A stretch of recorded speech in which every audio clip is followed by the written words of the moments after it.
Hi everybody, welcome back to my channel. I'm Sindy V King. I am a creator of Calling My King.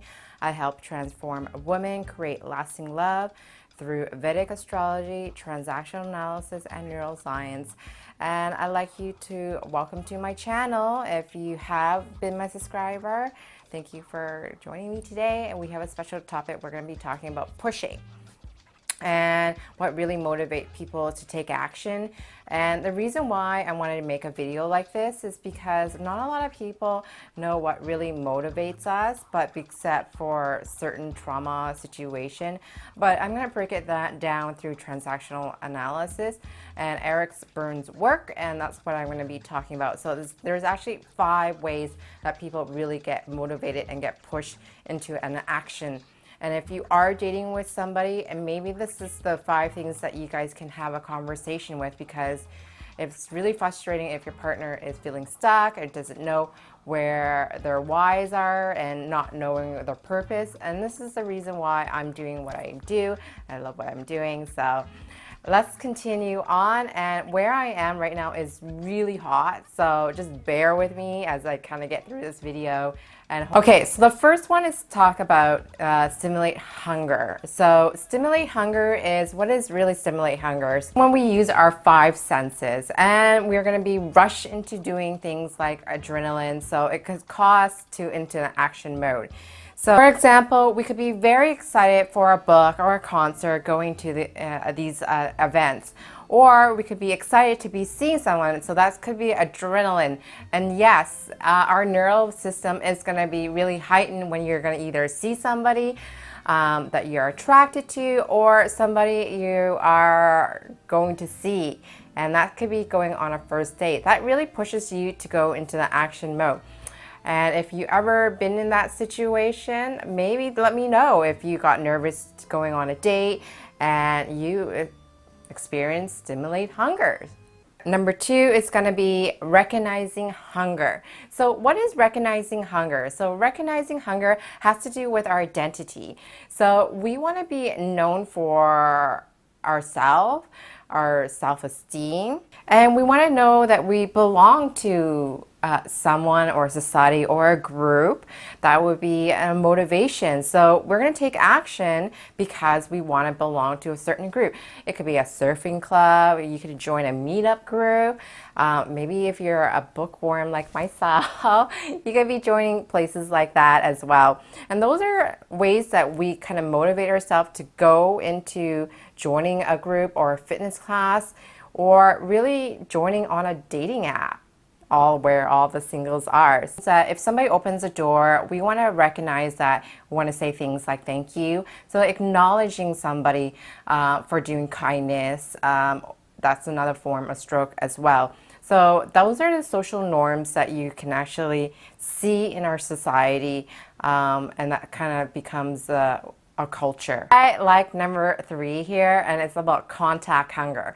Have you guys ever experienced, you need some sort of touch during the day, and it could be anything from a nice gesture to maybe a flirtatious opportunity.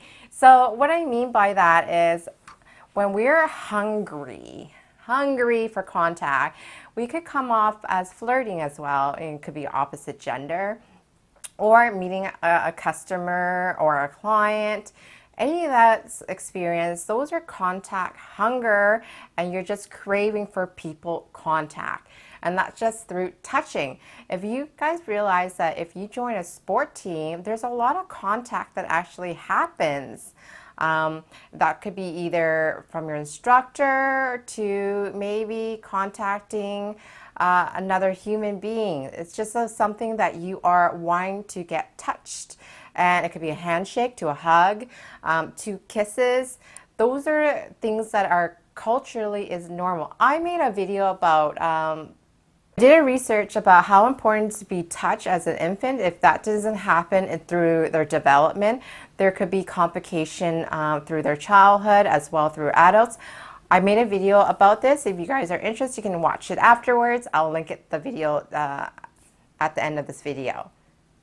about touching and how important it is to touch. And flirting is touching. So if you're scared of touching others, that could be a little bit scary for you because that wasn't taught and touching is not appropriate in your culture. That could possibly happen as well. But in most culture, touching is a quite normal thing.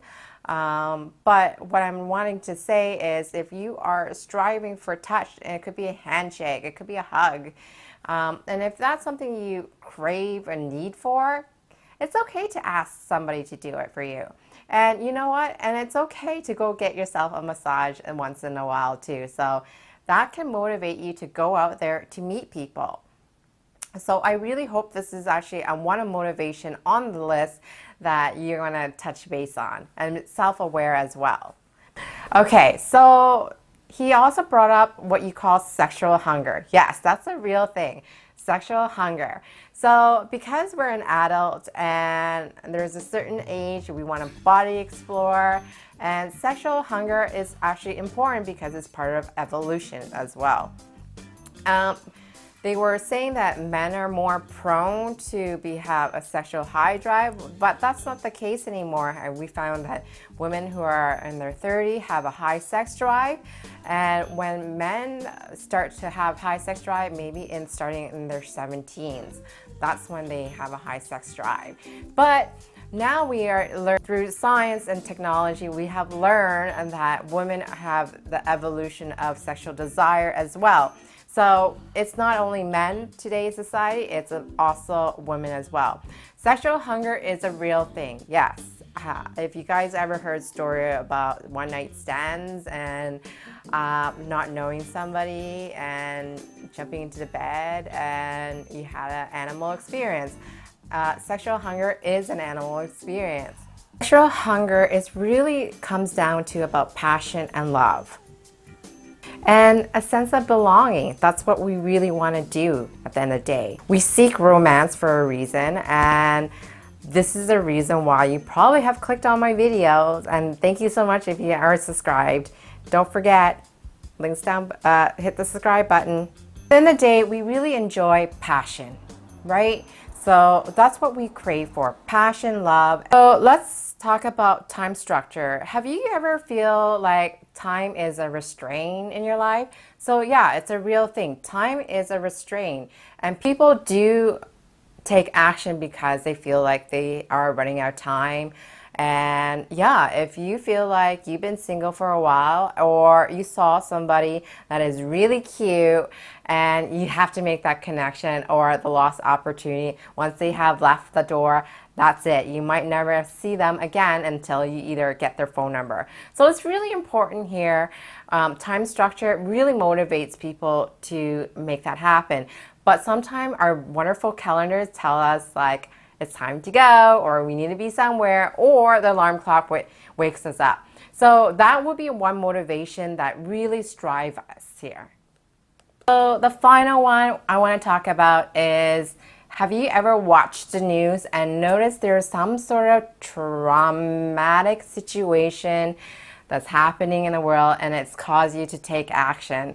I know I have been in that situation. And let me share you a little bit of it. So the next topic I want to talk about is called incident hunger. And incident hunger is a situation where when you see a situation where it causes you not only to take action, but might consider to be a panic situation as well. So what it means is like, okay, you have to take action immediately or else. Bad things could also happen, right? So if you didn't know, I'm in California and we had an earthquake probably, the 4th of July. And it really created a panic situation for myself because I forgot to prepare my place with an earthquake kit and what to do and what's going to happen next, right? We've seen this either through the news or through celebrity divorces or the radio station or some sort of fact that really makes you jump and want to make you to take action immediately because there's some sort of bad situation that is happening, and it can definitely spice up your life. A little spice in your life is not a... Oh, don't mistake incident as love hormones as well. So if you're going on a date where there's, you know, like the Halloween, during the Halloween, things are a little bit spooky, or you're going to visit the haunted house, it's a little bit scary. Incident could be also a shocking horror story too. So I hope this actually has a little give you a better idea what really motivates you and pushes you to either take action, either because you're single or you're still in a relationship. Below, go ahead if you want to make a phone call and have a better understanding where your relationship is going, why is it breaking down, or why are you still single and things are not working out for you. And five of these things could be part of it as well. So I really hope I have made this video fun and have a better understanding so that you can have a discussion with your partner or your friends as well, because it's a starting conversation. Out of these 5 things, do they really motivate you and push you to do the right things? Or does it actually enable you and really makes you feel scared and don't know what to do and you feel stuck? If that's the case, links are down below. We can have a chat. I have a wonderful program just for my queens here and who's listening. And I'm so happy to be coming back here making videos with you like always. And I'll see you guys in the next video. Bye. Look, if you're serious about being fearless in love and ready to be treated like a queen, links is down below to book a time. I got over 100 videos on YouTube and I post new videos every week. So make sure you subscribe. Don't forget to hit the bell button. You get notified when new videos goes live. If your friend is actually stuck in love, share and like my video. I do take requests on topics and answer your burning question about your relationship. So just leave a comment down below. Otherwise, see you in the next video.